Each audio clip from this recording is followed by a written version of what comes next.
मेरे प्यारे दलित आदिवासी उद्यमियों स्टेक होल्डर, आज मैं आप लोगों के बीच में आर्थिक समीक्षा को लेकर आया हूँ। हमारा आर्थिक समीक्षा का विषय है समाज में सूदखोर और साहूकारों का नया रूप। विषय पर बात करने से पूर्व मैं आपको यह बताना चाहूँगा कि भारतीय सिनेमा में एक प्रसिद्ध सिनेमा है जिसका नाम है मदर इंडिया।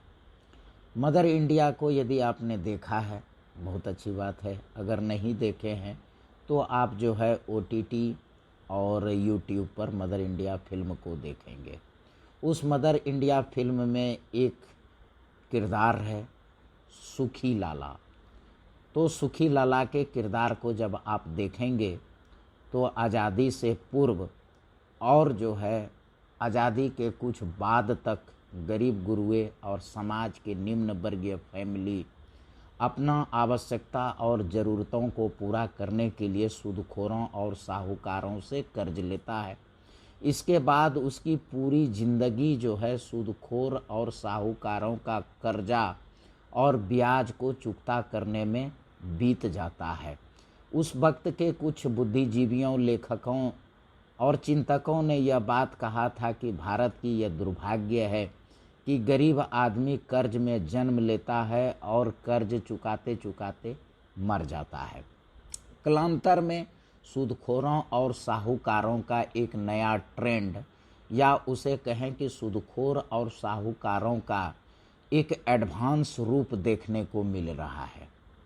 वित्त मंत्रालय, भारत सरकार और भारतीय रिजर्व बैंक आम जनता और निम्न वर्ग परिवारों में बचत का उपयोग अपना आय स्रोत बढ़ाने के नाम पर कई माइक्रो फाइनेंस कंपनियों को, फ्लेक्सी लोन देने वालों को, ग्रुप लोन देने वालों को और सरकार द्वारा समर्थित आजीविका मिशन या जीविका मिशन को वह लाइसेंस प्रदान करते हैं कि आप गरीब गुरुओं के बीच में जाइए, निम्न वर्गीय परिवारों के बीच में जाइए, आम लोगों के बीच में जाइए और उनके महिला पुरुषों को बचत करने की कला सिखाइए और बचत करते हुए उनको जो है उतने अमाउंट का लोन दे करके उनका जो है आय सृजन और आय स्रोत बनाने के लिए प्रेरित करें।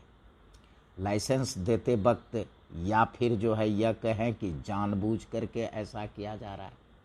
आज इस गांव और शहरों के 99% निम्न वर्गीय फैमिली और जो है गरीब गुरुए लोग माइक्रो फाइनेंस, ग्रुप लोन देने वाले कंपनियां, फ्लेक्सी लोन देने वाले कंपनियां और सरकार द्वारा समर्थित आजीविका मिशन या जीविका मिशन के ट्रैप में फंस चुका है। अब उनका जो है सूदखोर और साहूकारों का यह एडवांस रूप इतनी भयावह है कि अभी जो है अखबार में एक खबर आई थी कि उत्तर प्रदेश के एक शहरों में इन ग्रुप लोन वाले लोगों ने जो है एक महिला को उठाकर ले आया। जब उनके पति उनसे जो है पत्नी को छुड़ाने के लिए गया तो कहा तुम हमारी कर्जा और ब्याज दे दो और अपना पत्नी को ले जाओ। यहाँ तक भयावह स्थिति हो गई है। ये ग्रुप लोन वाले, फ्लेक्सी लोन वाले, माइक्रो फाइनेंस कंपनियां और सरकार द्वारा समर्थित आजीविका और जीविका मिशन लोगों के ज़रूरतों और आवश्यकताओं को देखकर उसे प्रलोभन देकर ग्रुप लोन लेने के लिए प्रेरित करता है। वहीं जब कर्ज वसूली और ब्याज वसूली तो पुराने ज़माने के सूदखोर और साहूकारों से ज़्यादा कठोर व्यवहार उसके साथ करता है। यानी इज्जत का तार तार कर दिया जाता है, मतलब बेइज्जती की परिसीमा पार कर दिया जाता है।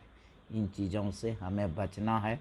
जो भी बुद्धिजीवी वर्ग हमारे जो है वीडियो को देख रहे हैं, सुन रहे हैं, समाज में निम्न वर्गीय परिवारों को आवश्यकता कम करने और आय स्रोत बढ़ाने के लिए प्रेरित करें ताकि वह जो है ये नए सूदखोर और साहूकारों से बच सके। समझ शुभकामनाओं के साथ आप कुछ ऑडियो और वीडियो क्लिप में दे रहा हूँ, इसको देखकर अनुमान लगा लें। समस्त शुभकामनाओं के साथ जय भीम।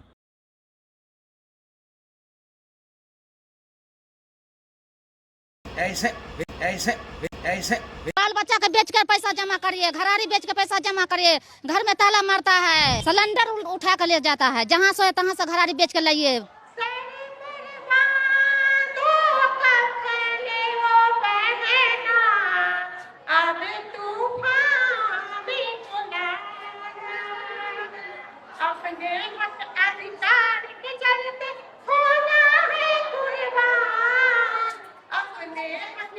चार गो लोन लेने छे दीदी, तब बाल बच्चा के कहाँ से शादी ब्याह करबे दीदी? छे दूर घरारी बेच के शादी ब्याह कर दिए कि कर्जे उठा के ना गरीब लोग मजदूरी करे, दूसर बोन कमाए आदमी, वो दूसर बोन में बाल बच्चा के शादी ब्याह हो जाता है कि कर्जे लोग ने खेती पथारी नहीं तो कर्जे उठा के ना शादी ब्याह करबे। सनाटा बैंक, एल&टी बैंक, आजीविका द्वारा एक जगह से लाया तो दूसरे के चुकाया, दूसरे से लाया तो तीसरे के चुकाया, तीसरे से लाया तो चौथा के चुकाया, ऐसा करके फिर बदल करके सारे के चुकाने लगे। हमारे दूरा पर जाता है, लड़की है इतना बड़का, उसका बहुत डांटने लगता है, मम्मी कहाँ गया रे, पैसा लिए, माल है माल के बेचिए। लोन लेते हैं ना तो मैंने कभी कभी नहीं भरा पाता है ना, तो 12 बजे रात तक ले वो बैठे रहते हैं कि घर बेच दो, द्वार बेच दो, झुमका बेच दो, मेरा दो, तो गरीब आदमी नहीं दे पाते हैं। सरकार यही कहें कि सब लोन माफ़ कर दे, गरीबों के माफ़ कर दे कि बाल बच्चा लेके जिए।